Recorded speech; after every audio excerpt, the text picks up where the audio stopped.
The purpose of this video is to review assignment 1 with you, which is to create the systems archetype. Now the first thing you want to do is you want to read the criteria for this assignment. So if you haven't gone to the class website to download this information, you want to do so, and you want to go ahead and read this first. After doing that, you want to read the article that was assigned for this. So that was called the Systems Archetype 1 article. Let me lower this. And you want to go through and read this article in detail so that you can understand the different types of systems archetypes. After you read the article, you want to go back to page 6 and page 7 within the article, because it reviews the different archetypes. So you see the systems archetypes at a glance.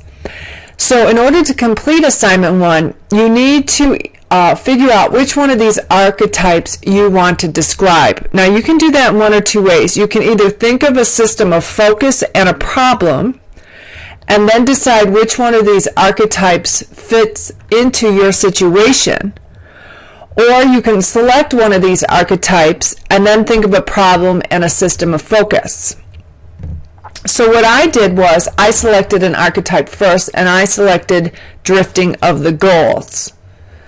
Now what I also did was, if you are looking at this in a PDF, which you probably are, and if you raise this to high level, you can actually do a screen capture of your archetype. Let me just lower this a little. So here it is, okay?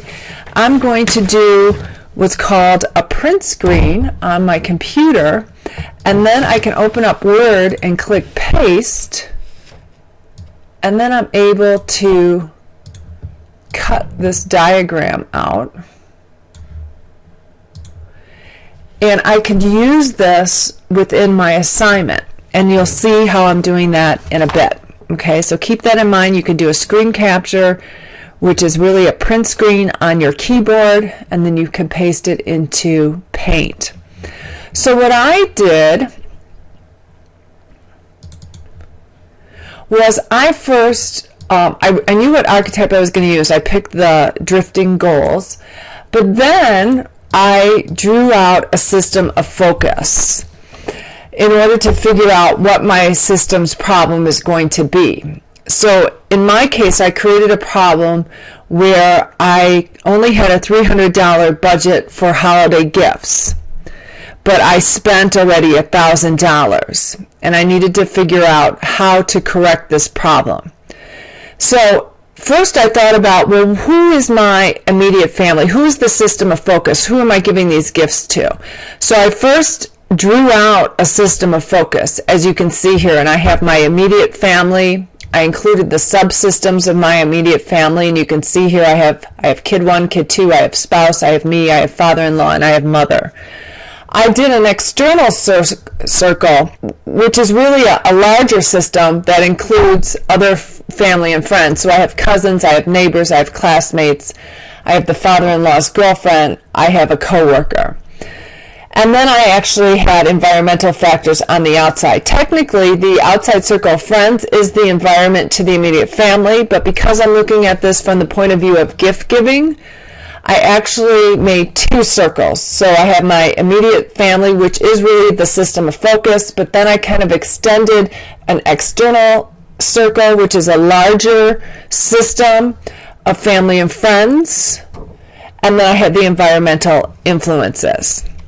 So after drawing that out and depicting that, because that gave me a good idea in terms of how I wanted to do my case study, then I went ahead and I drew my example of the archetype. So you can see here how I took the screen capture, pasted it into Word. So to do that, all you do is, so I take that and I draw a box around it, I click the copy, and then if I opened up a new Word, I could just click the paste, and you see how it drops in. then I'm able to actually insert text boxes, and using the let me go here. Using the shapes, I could do arrows and other items that I need in order to create my image here.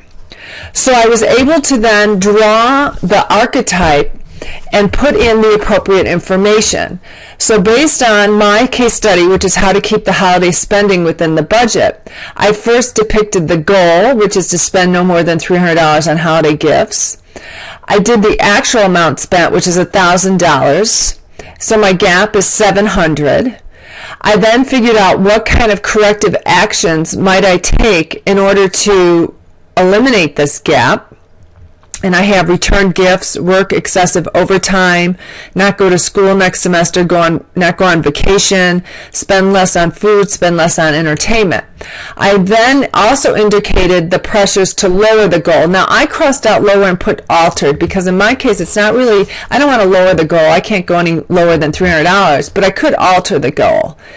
And the pressures that are influencing this change of the goal would be that I really do want to go on vacation in February. I do want to go back to school in the spring, but at the same time I want to impress my family members with some great gifts. So I put in all these things in reds first. Then I went back and I looked at the causal links, which are indicated by the O's and the S's. And if you're unfamiliar with what those stand for, you want to go back to page 3 of the article. And at the bottom of page 3, it talks about what each of those stand for, because you need to be clear in terms of whether your causal loops here are indeed O's or are they S's.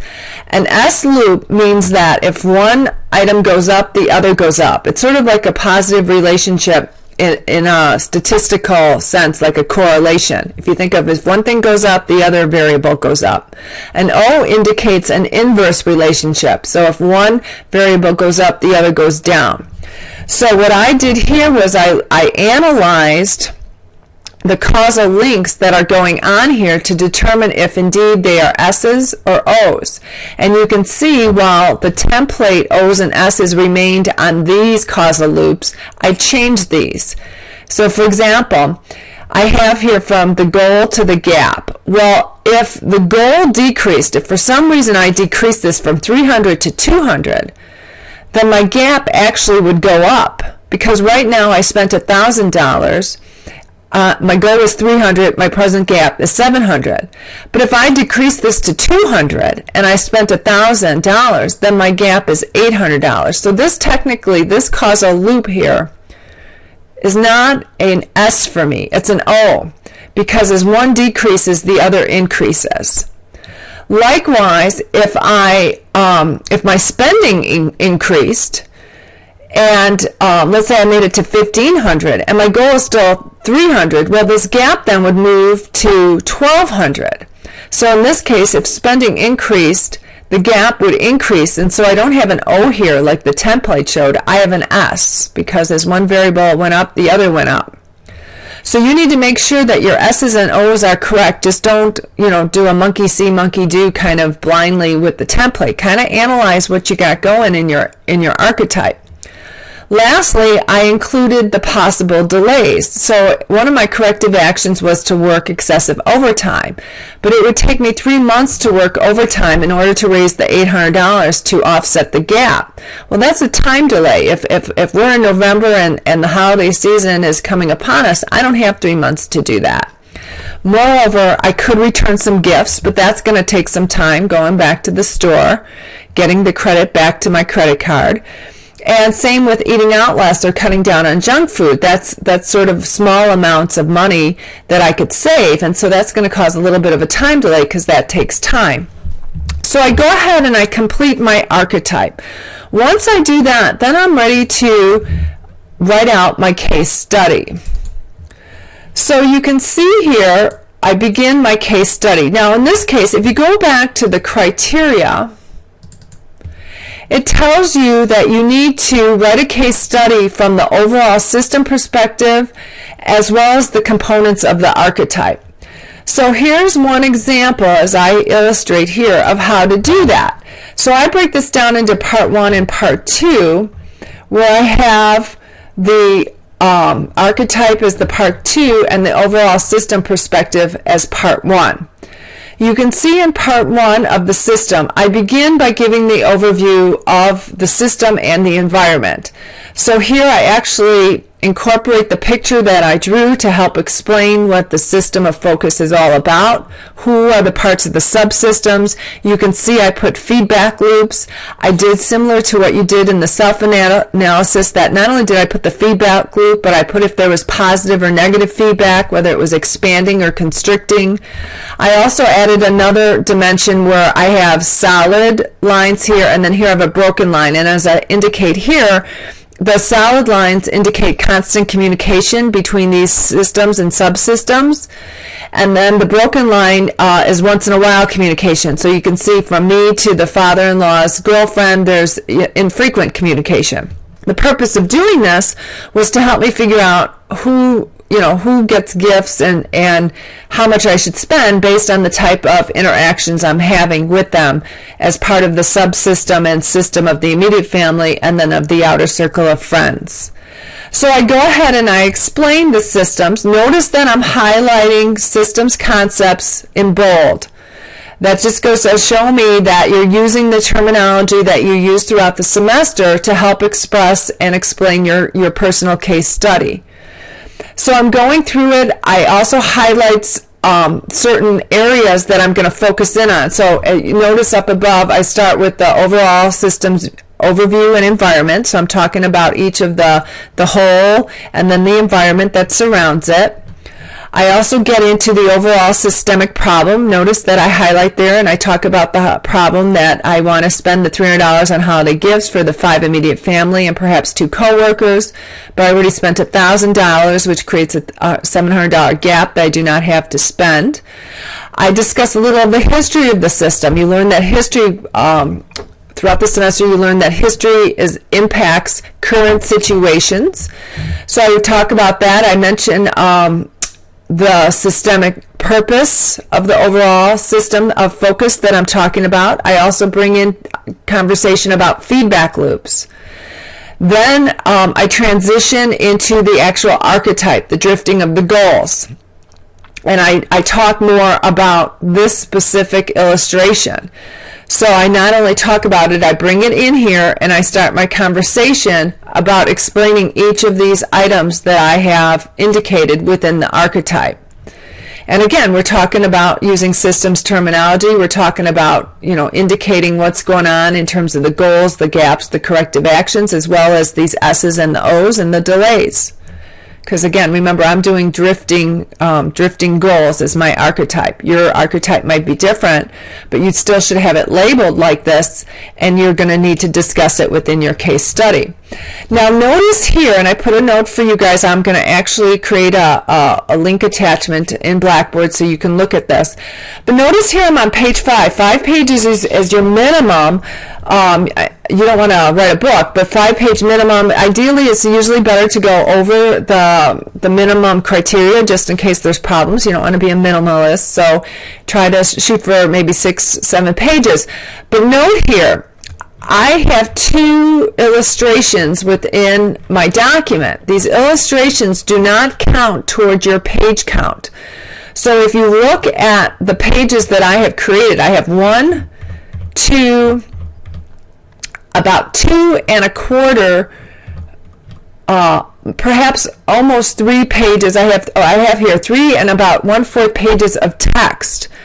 You need to have at least 5 pages of text. So even if you put illustrations within your paper, which I encourage you to do so, note that that does not count towards your page count. So this is only like maybe 1/4 of a page, if that. And same with, now here you got a full page because it's all text. Here you have a full page, it's all text. But once again, you really only have 1/4 of a page, if that, for this page. So be mindful in terms of your page count, because that's part of the criteria, as well as how much text you have. And if you incorporate illustrations, which again I encourage, just remember that's not going to count towards your page count. So if you get to this point, you need to expand on what you wrote. And as I wrote here, I put down the criteria that was suggested in terms of covering points, and I note that, you know, in some cases we've already covered it, but in other cases we could go into more detail in order to meet the assignment criteria. Okay, so these are the items that you will be turning in. And remember, just as it states in the criteria, you want to save it as one PDF or Word document. Okay, so when you email it as attachment, you're going to have it as one complete aspect. Okay, if you have any questions, then please send me an email and I'll be happy to answer them.